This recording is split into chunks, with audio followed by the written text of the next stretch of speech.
Yo, what's up? Another vlog. Today's video guys, nag-change water tayo dito. Yan, naglinis tayo dito dahil 100% na natin tong nag-change water kasi nga may bumili sa atin ng ating crayfish. Ito guys, oh, yung ganito kalalaki yung nabili niya, nasa 6 inches na yun guys, tatlo, tryo. So, ito yun na lang natira. May available pa ako dito, dalawang male, isang 5 yata, saka 6 inches siguro to. Or 7 na rin, malaki na rin eh. Oh. Palagay na lang natin 6 inches. Sabi ko doon sa unang vlog ko nga, 5, 6 saka 7. Pero palagay natin 6 siguro to. Ayan isa, pwede rin yan ibawas. Oh. Kasi nga maliit lang yung rip tab ko. Ayan. Ito ilalagay ko rin yung itong mga ating fish. Yan, oh. Tatlong female, isang male. Buntis na yung dalawa dyan guys.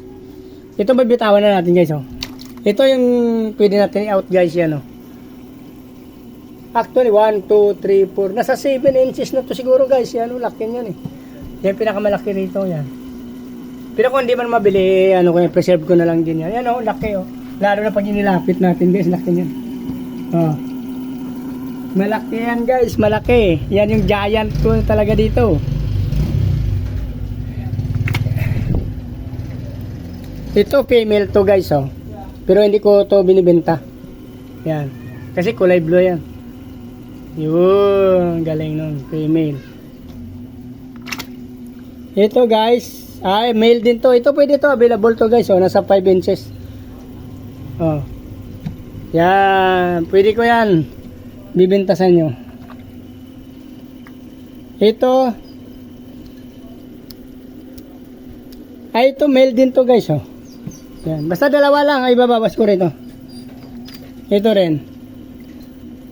Ito male din to, yan. Pwede rin yan, yan oh, blue.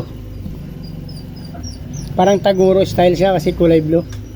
Ito male din, dami kong male pala, isa lang female dito guys. Kaya pwede ako magbenta ng tatlong male. Kaya lang yung ating female na available kasi 1.5 to 2 inches pa lang. So, yan, nilagay na natin, nagtago-tago na sila.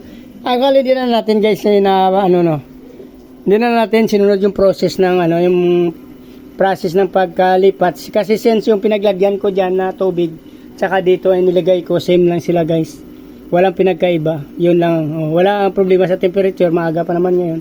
Tsaka yung tubig nila same lang diyan ang galing sa ating drum. Yan, ayan guys, malaki nasa 7 inches na to guys pag nilapit mo yan yan yung pinaka giant ko dito. Ayan, nagtago-tago na sila. Basta yun lang guys, tatlong male ang available ko. Nasa 4 to 5 inches din. Yun lang ang pwede kong ilabas.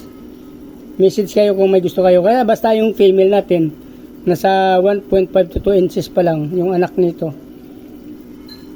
Dagdagan ko rin yan. Meron din tayong mga gapi available dito guys. Pag may time tayo, magbibideo ako sa aking mga gapi. Marami pa tayong gapi, meron tayong mga chops na mababa lang yung presyo. Tsaka meron tayong half black white, yung available ko, half black white, electric blue Moscow, tsaka tiger mosaic. Yun na lang tatlong maganda na breeder type guys. Mura lang yung pagkabenta kasi halos pinapasold out na natin para makapaglinis na kami at may gagawin kami dito sa bahay namin. Maraming salamat guys, dito na lang at mabuhay kayo hanggang gusto nyo. Bye bye, please like, follow, and subscribe sa aking YouTube channel guys. Maraming salamat, good day.